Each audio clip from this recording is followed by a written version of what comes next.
Hello and welcome to another edition of the Shephard Defence Podcast with me, Harry Lye, and our training and air extraordinaire, Norbert Neumann. Norbert, good to see you again. How's it going? Hey Harry, Happy New Year. Good to see you.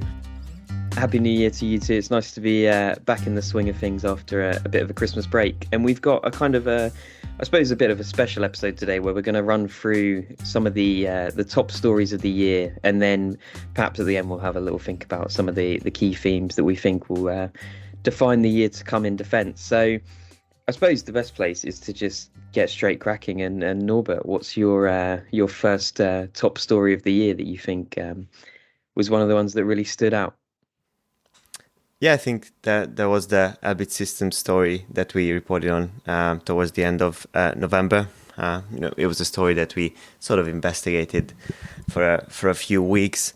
Elbit Systems UK, to be precise, stopped working on the Dreadnought sub-training contract, and also negotiations began with the MOD on the exit from Project Selborne. And the reason why I thought that this story was quite extraordinary is because these are one of the two main training programs in the history of the UK MOD.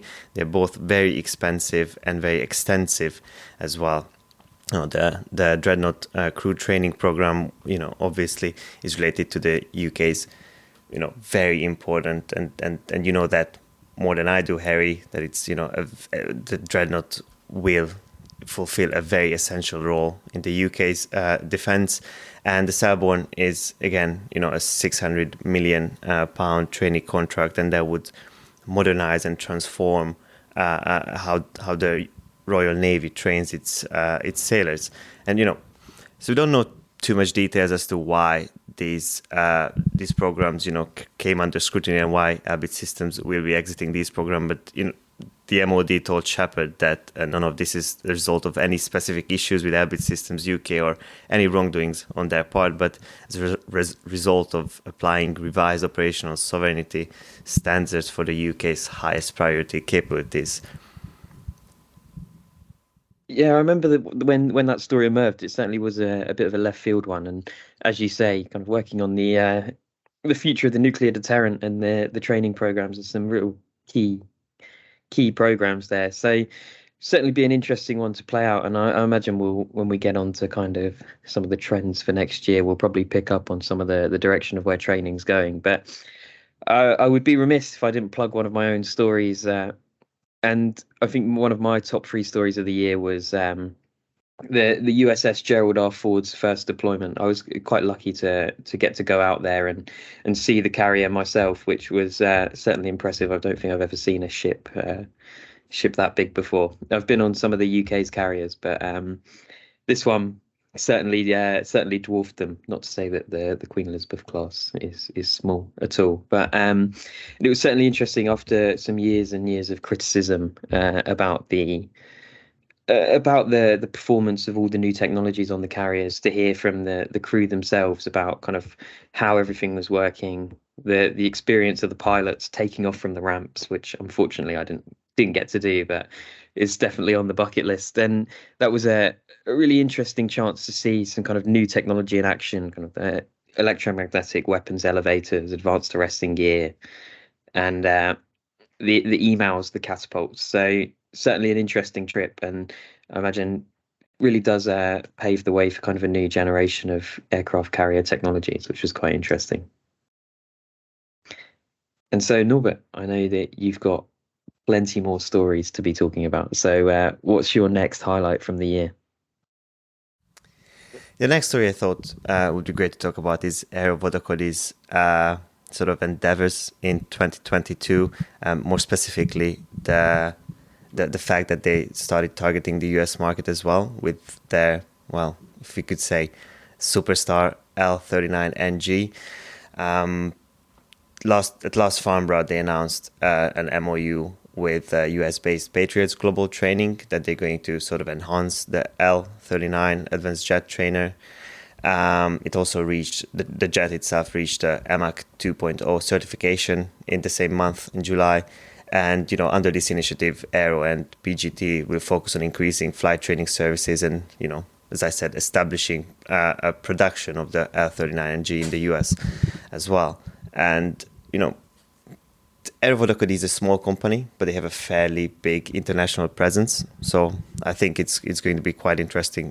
We will have to watch the space because they are coming up, and the L39NG is, again, is in Hungary, is in Portugal, Senegal, and in some parts of Asia too. And I think they will be spreading more. And L39NG will be helping many air forces to train their pilots. Certainly sounds like something to watch. So just I don't know if you can kind of for listeners that maybe aren't so familiar with it, kind of what's so great about the platform? What gives it the edge? So yeah, the L39NG can replicate fourth generation aircraft capabilities, but with the improvements that PGT and Aerovodacody were planning would enable the platform, to be injected into a synthetic environment, and synthetic elements could be also injected into live training scenarios and practice that could involve fifth generation fighter training tactics and sensor fusion as well. Great, thanks, Norbert. So from trainer aircraft now to a missile story. I'd be remiss if I didn't include, which was actually kind of a personal highlight for me, as Shephard kind of scooped this story a little bit earlier in the year before it was confirmed. But it was the Royal Navy confirming its selection of the naval strike missile to replace the Harpoon on its Duke class Type 23 frigates and Daring class Type 45 destroyers. So earlier on in July, we reported on negotiations between Kongsberg and the UK, which later we were proved right in our reporting, which is always nice when we don't get things wrong. And so it was announced kind of towards the tail end of the year that the Royal Navy would be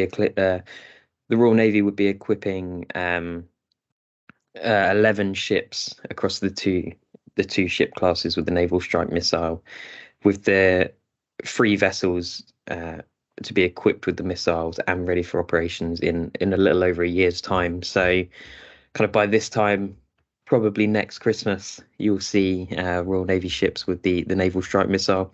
But what's particularly interesting about this is that the naval strike missile has really become kind of a de facto replacement for the Harpoon across NATO. So you've seen it be purchased by the likes of the AUKUS partners, so the UK, the US, Australia. But it's also been bought by Poland, Germany, Norway, Canada, India, Malaysia, Romania, Spain as well. So there's this growing user club of the missile, and it's interesting to see how kind of after one kind of major purchase and a few countries in NATO in this example start to buy into a missile, that kind of the rest of the countries kind of follow suit and tend to kind of form around this idea of this one missile being the kind of the common anti-ship weapon. So it'd be interesting to see if some other Harpoon users swap to the naval strike missile kind of as the years go on. But I thought that was definitely one to mention in this podcast. And moving on, I think we all came up with 3 stories each. So Norbert, this is your last one. Let's try not to disappoint the listeners. Yeah, I think this story is not going to be new to our listeners because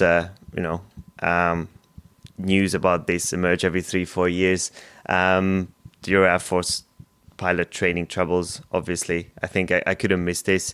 And as I mentioned, every 3-4 years, news emerges about the failures of the Royal Air Force, the shortcomings of the Royal Air Force in terms of training its pilots, not just fast jet pilots, but particular emphasis always on that part of the training pipeline. And then the RAF or the MOD comes out with a statement saying that everything's all right. We have the right number of people to sort of meet operational capabilities, and then they stay quiet, they lay low a bit, and then this sort of dust goes away. And again, 3-4 years later emerges. Last time this happened in August when Sky News, reported that it had seen some documents proving that the RAF is still sort of, in a quandary in terms of training. It's fast jet pilots and also senior leaders supposedly quite aware of the issue and haven't done enough. That was the claim anyway.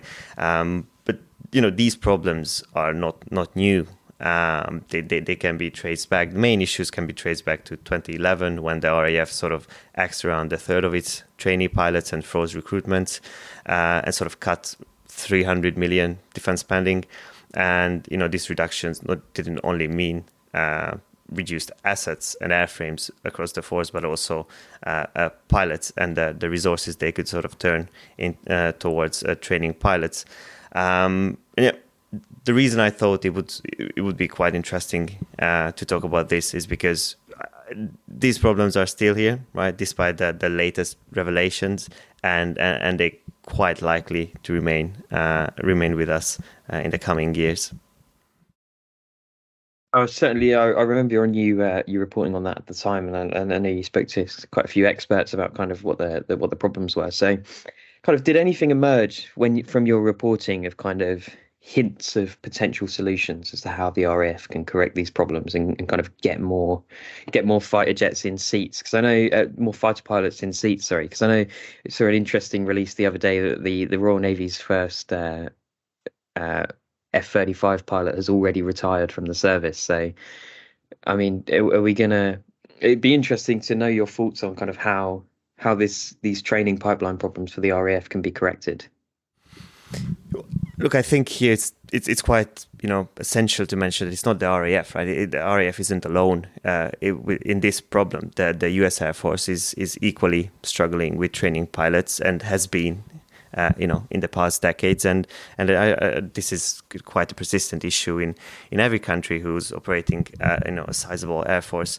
But in terms of solutions, there are obviously many suggestions. But I think that the issue here inherently is that the RAF or the MOD wasn't really taking seriously the issues, or rather, there was not a sense of sort of urgency, and that was one of the things one of the experts suggested as well, is that it was sort of coming across quite loud that also in the integrated review when the MOD published it, there was no sense of urgency because the MOD feels like it has enough crew to sort of fulfill its frontline responsibilities, and then that's fine for the moment, and then we should focus on other things for now. But I suppose not necessarily their fault. Is the restricted budgetary resources are can be probably the reason for that.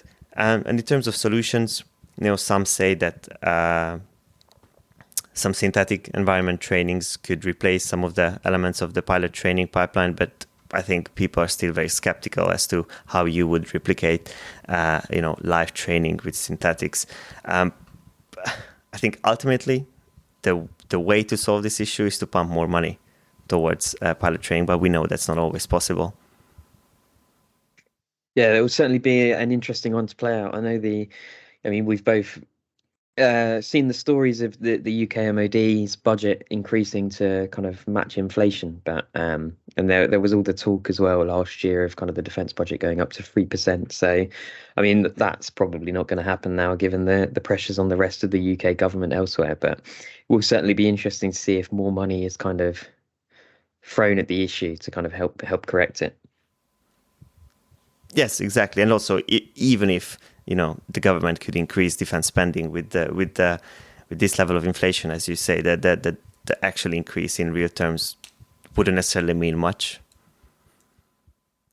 Yeah, exactly. So I'm sure we'll see how that one plays out. And for my final story, I think the one thing we haven't mentioned in this podcast was Ukraine, and that's kind of it's definitely defined the year. And we ran a series of top 5 articles on the different domains on the Shephard website, which you can all go over and read, and they are free to view, and all of the link stories are free to view as well. So there's plenty of stories there, but it'd be remiss if we didn't mention it in this podcast. And it was a real toss up between 2 naval stories for me in terms of the kind of the Black Sea drone attack that happened in kind of late October, November, and then earlier on in the year, the sinking of the Moskva. And it was a real tie up between those 2 stories. But in terms of kind of the most significant naval event, I went for the the Black Sea drone attack, because I think it was probably really the first time we've ever seen hybrid kind of military operation using just UAVs and USVs to attack kind of adversary ships. And it was kind of, I suppose, a bit of a landmark moment that also follows a trend in naval history. So it's an interesting one, because you've got kind of the age-old kind of asymmetric threat here, which is a smaller force using some kind of innovative method to try and attack a more complex and powerful opponent. But also, this is a historic trend. It goes all the way back to boats filled with explosives being used by the Italian Navy against the Royal Navy in World War II, and more recent examples as well. So I thought that was definitely a really interesting moment in the year, especially from our perspective, kind of coming at the defense industry from a technology and kind of business and industrial side, to see how maybe this will kind of define the direction of travel for naval systems. And it certainly, I think, woke up the world, or woke up navies that maybe had thought about it but weren't kind of geared to defend against small USVs filled with explosives, kind of as a threat. So it'd be certainly interesting to see how kind of, as we're both well aware in defense, kind of when a threat emerges, a countermeasure is developed, and you kind of have this ladder of kind of threat countermeasure, and it'd be interesting to see how this affects that in the USV domains, as to whether potentially in the next few years we see kind of more complex kind of new close-in defense systems that kind of designed to defend against these kind of threats. I know this story was relatively fresh, right? You reported around the beginning of November, if I'm not mistaken. Could we see any sort of response to this already in industry or in defense?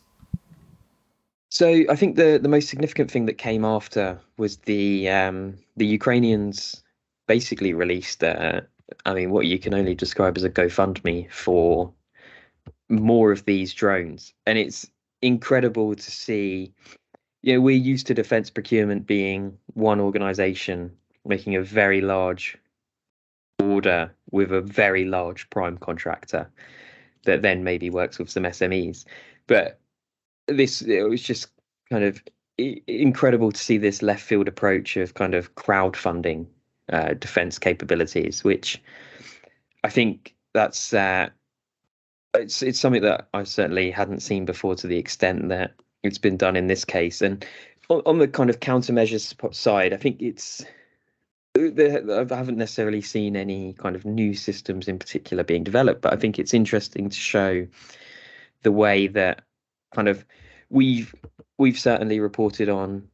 And navies have been training against swarm attacks in some form for years, and the threat of small boats has always been a problem for navies, given their size, their maneuverability, and that's just an interesting dynamic to see play out. And I think there's certainly some discussions about kind of, as we see in all of defense, how things like autonomy and artificial intelligence could be applied to make these kind of close-in weapon systems more reactive when you are dealing with a very fast-moving small threat that's kind of on the waterline. So that's probably where I think we'll potentially see some development in the next few years. And there hasn't been anything in particular, but kind of from seeing where these things tend to go in terms of defense. We see it in the aerial side with kind of the autonomy and AI being talked about in air defense against swarming UAVs. You can imagine that this sort of thing would be applied to maybe GMPGs on the side of a ship to help defend against lots of small, fast-moving USVs. Yeah, it's going to be certainly very interesting to see where naval autonomous vessels go. I know that in the UK, L3 Harris is quite big on that.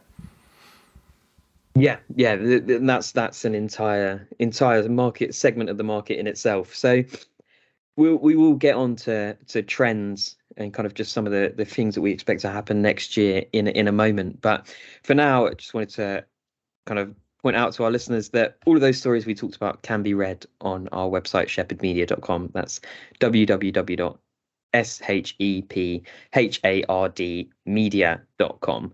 And you can find all of those stories there, as well as the top 5 domain stories, which I mentioned earlier on.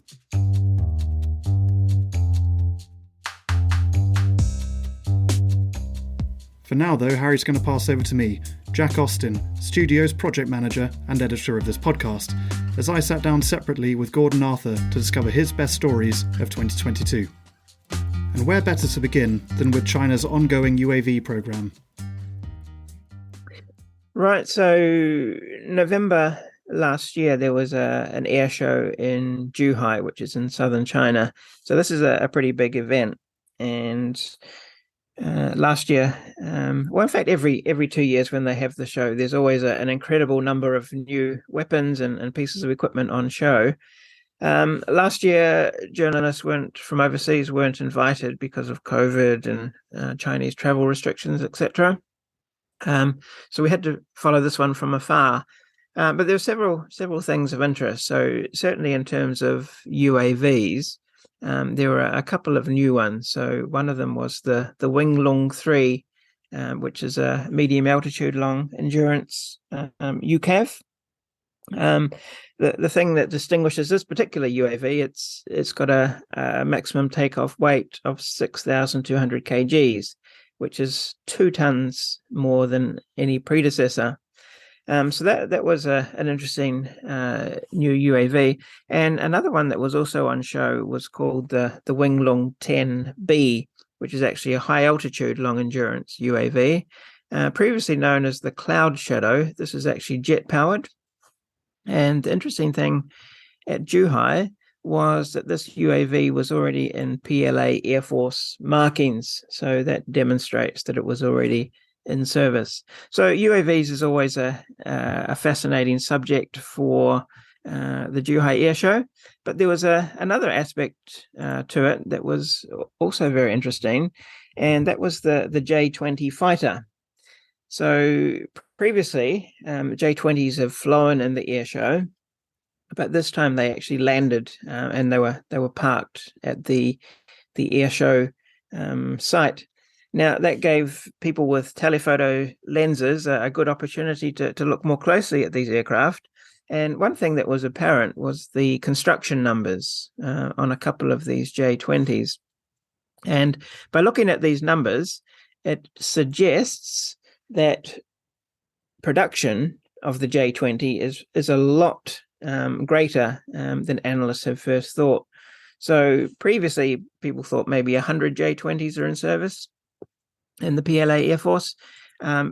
Quite likely, it's between 150 and 200 J-20s have been produced so far. So that's an incredible number, and China's just churning out these 5th generation stealth fighters at an incredible rate. So yeah, for me, that was an interesting story last year. Okay, so what can you tell me about Japan partnering with Patria? Yeah, this was an interesting story. December last year, the Japan Ground Self Defence Force selected the Patria AMV XP, which is an 8x8 armoured vehicle. You might think, well, what's so exciting about that? But I think it's very interesting because typically Japan has built all its own armoured vehicles. So why at this point is it actually turning to an overseas company to produce new vehicles? So the Patria AMV is going to be a replacement for the Type 96, which is an 8x8 armored vehicle that Japan has used for a number of years, produced by Mitsubishi Heavy Industries. And it is interesting why Japan is turning to an overseas company. Pretty much Mitsubishi is the only company left in Japan who's building armored vehicles. So several years ago, Komatsu, another Japanese firm, decided to pull out of armored vehicle production. It felt it wasn't lucrative enough. There was no money to be made because the military was only ordering small batches or small production runs, and it just wasn't viable.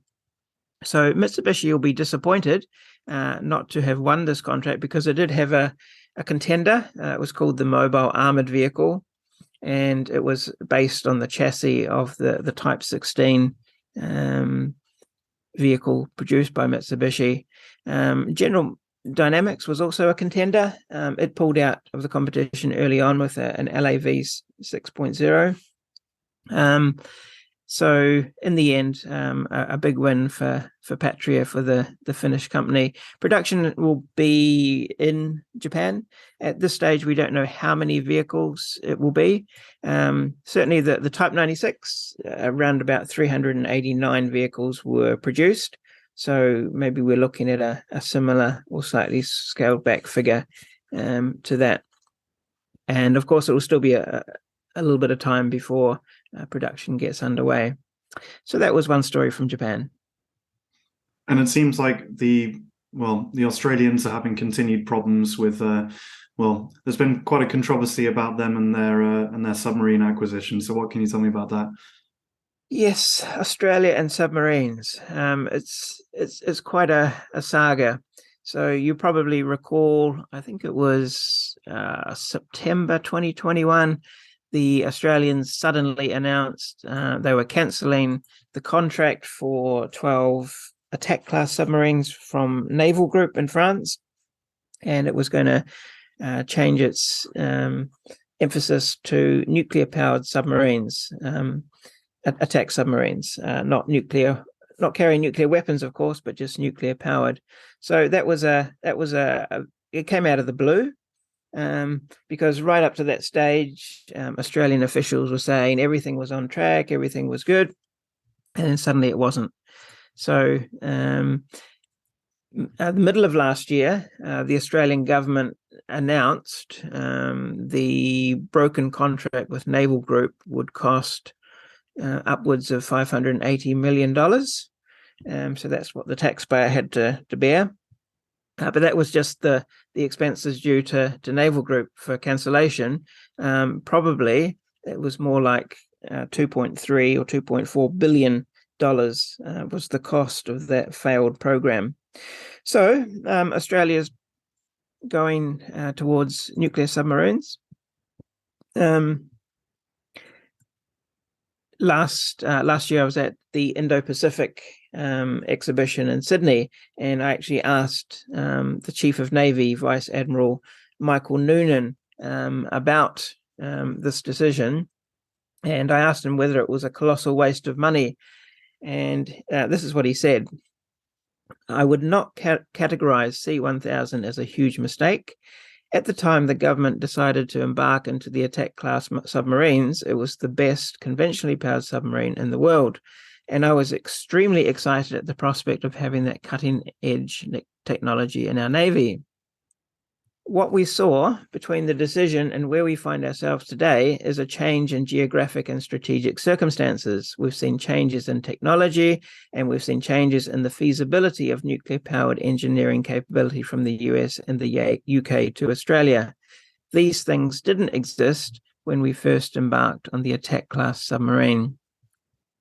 So we can understand why Australia is interested in the SSNs, and it's going to obtain them either from the UK or the US. Lots of research has been going on.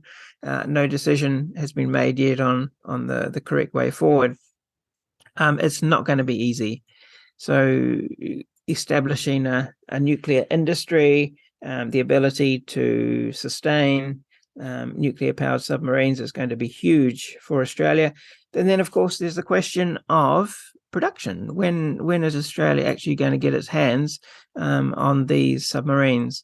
The UK, the US, they have full capacity pretty much in terms of their own nuclear submarines. So at what point can Australia get into the queue? So various numbers have been floated around, but personally, I don't think it'll be before 2040 before Australia can get its first nuclear submarine. goodness knows what will happen before then. Of course, that's going to leave a capability gap.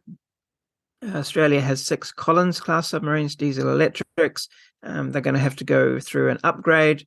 The Australian Navy insists there will be no capability gap. But yeah, we're looking at basically another 20 years. Can these particular submarines keep going for that long after an upgrade? One to watch. So it sounds like the controversy is going to be ongoing then. Yeah. It's been controversial for a number of years, and it will be for a number more. Yeah. So it comes as no surprise to hear that North Korea is launching ballistic missiles, testing ballistic missiles. But I do understand that this year has been quite unique in the frequency. So what can you tell me about that? Yeah, North Korea is probably a little bit disappointed it hasn't been grabbing the headlines as much as previously. You've had the Ukraine war. We've had China's machinations in the South China Sea and elsewhere, and they've been grabbing the headlines. So I don't know, perhaps Kim Jong-un is a little bit disappointed not to be up in the news headlines as much as before. So he's definitely made a big play to grab more headlines this past year. And he's done that with a series of missile launches, unprecedented levels of missiles being hurled from North Korean shores out over the ocean. One missile even soared over Japan. And if you add up all the different missile launches, we're looking at least 95 launches last year, which is quite phenomenal for North Korea. All sorts of missiles too, short range, intermediate range. There was even an intercontinental ballistic missile that was launched on 24th of March. So that was a pretty major thing. It was the first ICBM launch from North Korea since November 2017. And yeah, just to give you some information, it flew over Japan, reached an altitude more than 6,000 kilometers. It traveled over 1,000 kilometers before landing in the ocean. So that was pretty major. North Korea also had fired short-range ballistic missiles from rail cars. So this is something fairly new. Of course, disguising your missile launches and train carriages, that's pretty clever. It's hard to track them. And so that's a new ability for North Korea as well. One of the problems I can suspect with that, sneaking nukes into train cars, is the possibility of nuclear entanglement, which is a scary prospect. Yeah, I think North Korea is doing everything it can to sort of try and disguise, hide, confuse the Americans and the South Koreans. So it's got mobile transporter erector launchers. It's got rail cars. It's working on submarine launched ballistic missiles. It's also got large rockets. It's hard to distinguish them between rockets and ballistic missiles. So it's becoming very difficult for the US and South Korea to distinguish what might be nuclear armed and what might not be. But I think that's probably part of the deliberate strategy by South Korea. Yeah. All in the name of the second strike capability, I guess. So your final story, I guess, is consistent with the overall balance of power shifting from west to east. What can you tell me about Asia and its footprint on the global defense market? Yeah, I think I'd like to focus particularly on South Korea. Certainly Asia, in terms of defense exports, it's on the up. Figures show that exports are increasing. The main exporter within Asia is obviously China. It's selling a lot of equipment to all sorts of countries, and of course, it's producing a lot of equipment for the PLA. We saw that in August this year, as the US Speaker of the House, Nancy Pelosi, visited Taiwan, just how effective and how belligerent the Chinese were, launching missiles, setting up exclusion zones, flying aircraft and sailing ships right around Taiwan.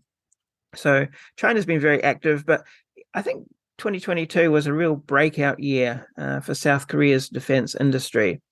And just to run you through a few of the major contracts that they won. So in January, the UAE signed up for the KM SAM air defense system from South Korea. We don't know too many details about this, what it was worth, but it was a pretty major contract. And I believe I read recently that the UAE has actually already tested early examples of this particular surface-to-air missile system. So that got the year off to a good start. The following month, there was a huge contract for Hanwha Defence in February, hundreds of K9A1 self-propelled howitzers. So that was a big sale for South Korea. And then even larger was later on last year. Obviously, a lot of countries in Europe are concerned by Russia after its invasion of Ukraine, and so countries like Poland are really stocking up on military equipment. And yeah, South Korea was one beneficiary of all this money being spent. So the latter half of the year, Poland signed up for 180 K2 tanks from Hyundai Rotem, also 212 K9 self-propelled howitzers, and 288 K239 Chunmoo multiple rocket launchers. So those numbers are quite phenomenal. You can add to that, there were another 48 FA-50 light fighters or trainers from Korea Aerospace Industries. They were ordered by the Polish Air Force. So in terms of sheer sizes of contracts, they're large, they're lucrative, and it also gives South Korea quite a footprint and quite a toehold in Europe. So there are actually plans to set up a hub for K9 production and MRO in Poland that could serve the region, because of course we know a few other countries have K9s as well. And one other thing we should point out too is the incredible speed with which South Korea is fulfilling these contracts. So in just a little over 3 months of the contracts being signed, the first K9s and K2 tanks were actually being unloaded on Polish docks. So that was permitted by the fact that basically South Korea handed over some of its own production to Poland. But yeah, we think of a lot of countries where acquisitions take years and years and years. But South Korea is sort of beginning to establish itself a reputation for quick delivery and good quality products. So for me, that was an important story in the past year. Care to make any bold predictions for the year to come? For 2023, I think China is always going to be a common denominator in a lot of things. So we have China. There are tensions with Japan, tensions with the USA, tensions along the Indian border. South China Sea. So I do expect there to be things happening with China for sure. Gordon Arthur, thank you very much for your time. I'm now going to pass back to Harry and Norbert as they discuss what they believe to be the most important sectors going into 2023. So, Norbert, we've heard from me, we've heard from you, and we've heard from Gordon now about the top stories of the year. But I think the listeners are probably also interested in the trends for the upcoming year for 2023. So I just wondered what you thought would be some of the kind of the key areas to watch. Yeah, I think in terms of specific training programs, I think everybody who's interested in military training will eyeballing CTTP as towards the end of the year, some sort of developments in terms of the bidders came out. So that will be one to watch. As I mentioned before, the Royal Air Force training pipeline is still quite a concern. So, in terms of the emerging threat from the east is definitely going to be something to look out for. And I think autonomous systems will be picked up even more. And lastly, I think the metaverse may just work for defense. At least that's what some training and simulation experts say. But I think that could be a topic of discussion for an entire podcast. I've tried my little brother's VR goggles and they made me feel very disorientated. So I hope that the VR solutions being used in defence I imagine they're probably far more advanced than his little cardboard thing that I put on my head and pretend I'm in a roller coaster. But that certainly does sound interesting. And I think definitely it'd be interesting to see if perhaps when we do this time next year, if the metaverse is one of the highlight stories that we end up talking about. Yeah, I think, VRs, ARs, and MRs and the metaverse itself is, although, probably if you ask 100 different people, you would get 100 different answers as to what the metaverse is. But they definitely, these are areas that advance and develop very, very quickly. So I wouldn't be surprised if, as you say, next year we would be discussing the whole thing, in length. Yeah, I think it's interesting that you mentioned autonomous systems there as well. I mean, they have kind of applications across all domains, and it does feel like something that we've been talking about for many years. And lots of people like to think about autonomy as some kind of magic dust that you can sprinkle on defense and it solves all of your problems. And it's certainly maybe it's not quite the case that it is just autonomy and artificial intelligence are a bit of a kind of a magic bullet, but it's certainly, especially in the naval domain, autonomous and uncrewed solutions are really starting to come into their own, as we talked about earlier. But also, we've seen the US Navy has got an uncrewed task force in the Gulf region, which is aiming to have a huge fleet of USVs in the next few years for things like surveillance. So that's going to be, I think, one thing that, at least from my perspective in the naval domain, the autonomy, the uncrewed and artificial intelligence aspect, as that plays out and how that helps kind of expand naval sensor networks is going to be a really interesting case. But also, I think there's and I'm sure you can probably come into this from the air side, Norbert, is that uncrewed systems also present an interesting kind of problem from the escalation side. So we recently saw some drones fly over from North Korea into South Korea that weren't shot down. So we know there's a challenge of interception. But when there's not a person in a piece of defense equipment, I think it probably does change the risk calculus as whether you shoot down an adversary's piece of equipment. So I think that will be an interesting one to play out as potentially in 2023 as we see more uncrewed systems fielded, whether there is so much risk tied to actually attacking the systems themselves. Yeah, I think that's a very interesting one, and it's very much linked to that the countermeasures as to what you are using to sort of shut down the drone, right? Because these UAVs, UAS are becoming very, very, very cheap in comparison to larger platforms, and sometimes sort of eliminating the drone itself with the missile. The missile costs more than the drone itself. So I think that's when countermeasures like laser and electronic warfare capabilities will come in play. Yes, very much so.